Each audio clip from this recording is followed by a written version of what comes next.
Bonjour à tous, ça y est, le 65e congrès de l'Ordre des experts comptables vient d'ouvrir ses portes et d'ici quelques instants, la plénière sur les lumières du futur ne va pas tarder à commencer. Et à mes côtés, tout de suite, on retrouve Bernard Laure, consultant en veille technologique. Bonjour Bernard. Bonjour.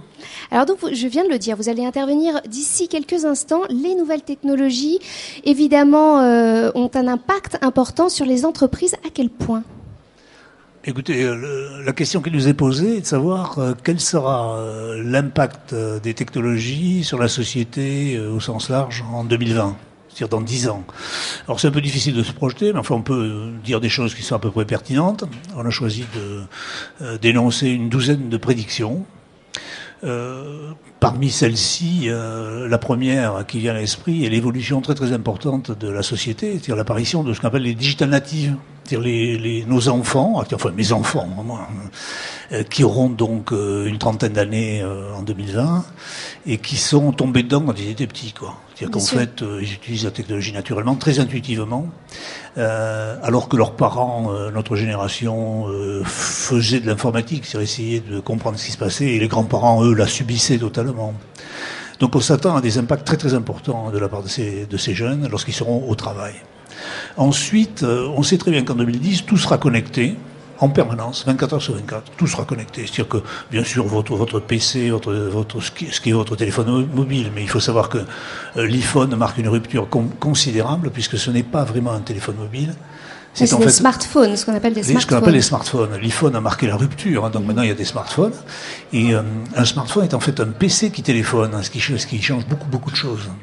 Donc en fait, on utilisera majorement un PC qui téléphone, c'est un smartphone, on sera connecté, tout sera connecté, votre voiture sera connectée. Il y aura même des petites choses amusantes, du genre quand vous passerez devant une publicité, votre téléphone vous dénoncera. Qui vous dira quel âge vous avez, si vous êtes un homme ou une femme, etc. Et la publicité, c'est un film de science-fiction, là. On y est, on va être dedans, en fait. Vous avez raison, mais le film a déjà été fait. Si vous regardez à nouveau Minority Report, vous verrez que ça existe. C'est exactement ça. Je pensais à ça. Ça existe. Oui, c'est exactement ça. Je pense qu'en 2020, on aura ça de façon tout à fait courante. Ensuite, en 2020, vous voyez que tout est en ligne. Sur tous les services publics, privés, d'entreprises seront en ligne, accessibles par Internet. De la même façon, tous les Français seront vraisemblablement sur des réseaux sociaux. Qui est une avancée considérable. C'est-à-dire qu'en fait, être dans un réseau social pendant une longue période, c'est conserver des relations entre amis d'amis, entre contacts professionnels, contacts de contacts, etc. Donc c'est tisser une toile très très importante qui devrait être très utilisée dans 10 ans pour trouver, je dirais, un profil particulier, trouver un fournisseur. Parce que là, en ce moment, ça a déjà un petit peu commencé, ça, sur les réseaux sociaux. Oui, bien sûr, mais c'est plutôt un phénomène, c'est très récent. Ça reste plutôt Facebook, les jeunes qui s'en servent plus que dans les entreprises. Voilà. Disons que dans 10 ans, Facebook aura évolué. Et ceux qui sont les jeunes dans Facebook actuellement, qui ont une activité un petit peu ludique, groupie, etc., auront une activité dans le réseau qui est une activité plus professionnelle, avec des relations qui seront étendues. Tout le monde aura mûri, aura vieilli, entre guillemets, aura des activités professionnelles. Et donc les relations devraient muter profondément. D'accord. Le dernier point, je pense, qui sera très important en 10 ans, c'est la sécurité. Enfin, la sécurité, pas le terme ad hoc, hein. C'est tous les problèmes liés à la masse d'informations. C'est-à-dire tout sera sur Internet. On imagine mal, c'est déjà le cas, mais demain, tout ce qui a été écrit, tout ce qui a été filmé, tout ce qui a été enregistré sera sur Internet. Et donc, quand vous ferez une requête sur Google, on vous trouvera en fait des citations. Par exemple, j'aime bien cette image, c'est si vous tapez « t'as de beaux yeux, tu sais ». Oui. Eh bien, aujourd'hui, ça vous donne du texte, des références. Oui. Demain, ça vous calera pile sur la réplique dans le film. Ah oui, ça sera parfait, ça. Ouais, il y a une référence dans le film, voilà, vous cliquez et vous verrez la réplique juste se dire dans le film. Mais est-ce que Internet n'a pas de limite, donc, selon vous ? Internet, c'est le réseau, oui. La limite, c'est les ordinateurs, c'est la programmation, choses comme ça qui ne sont pas encore faites. Et puis le fait qu'il faut, ce sont des milliards et des milliards d'octets d'informations qu'il faut stocker. Il faut du temps. Il faut laisser encore un peu de temps au temps. Et donc là, on a des moteurs de recherche qui ne sont pas au point. C'est des moteurs de recherche vidéo. Il existe des moteurs de recherche musicaux, mais il n'existe pas de moteur de recherche vidéo, pour l'instant. Il faut travailler dessus, dites donc. Et c'est ce qui se fait. C'est ce qui se fait. Donc, vous voyez, ce qu'on peut dire, c'est que le dernier point, c'est que j'avais évoqué tout à l'heure, c'est la sécurité, c'est la confidentialité, c'est la fiabilité de l'information, c'est être sûr qu'elle est exacte. On parle beaucoup de neutralité, on commence à parler de neutralité du net. Ça va vraisemblablement beaucoup se développer parce que ça sera un vrai problème. Il y aura beaucoup de fausses informations sur le net qui fera des... C'est déjà le cas d'ailleurs. C'est déjà le cas, mais je crois qu'on n'a encore rien vu. Très franchement, je crois que ça va beaucoup empirer. Donc, si vous voulez, à titre personnel, on ne va pas pouvoir se passer du net.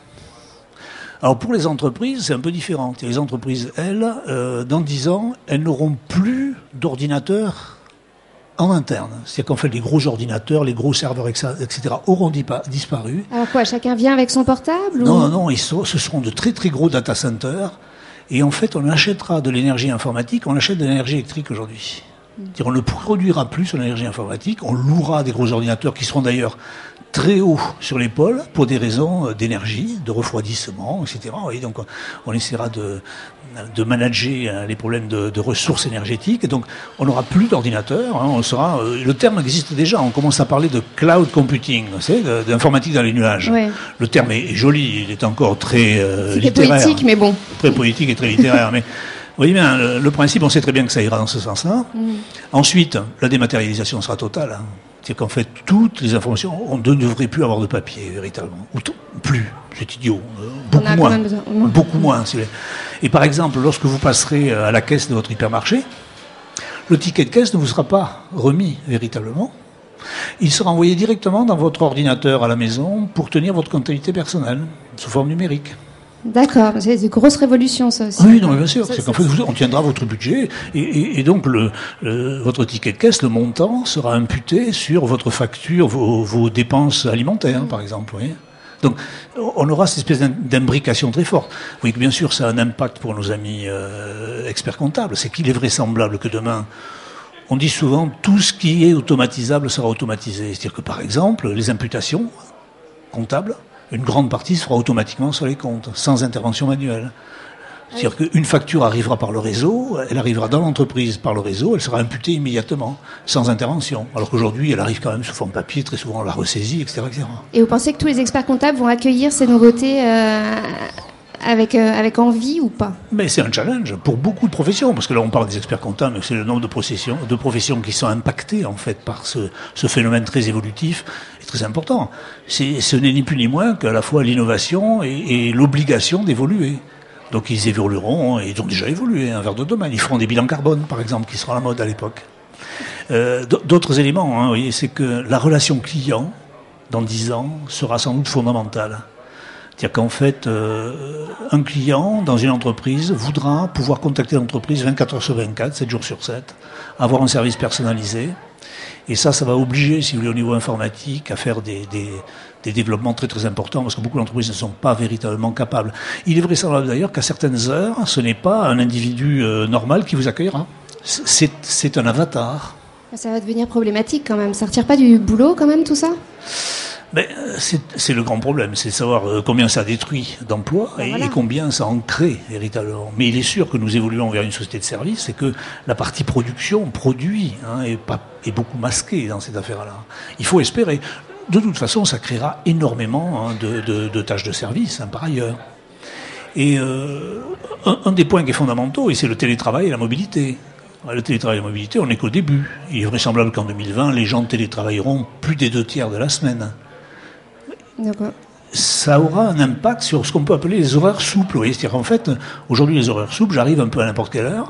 Demain, les horaires souples, je travaille d'où je veux. Quand je veux. À n'importe quelle heure. Donc c'est aussi un impact important. Donc ceci pour vous dire que l'impact sur les entreprises sera vraisemblablement très important. L'innovation sera très importante. Déjà aujourd'hui, si vous voulez, on voit des innovations qui sont considérables en utilisant beaucoup d'iPhone. Je vois que vous avez un iPhone.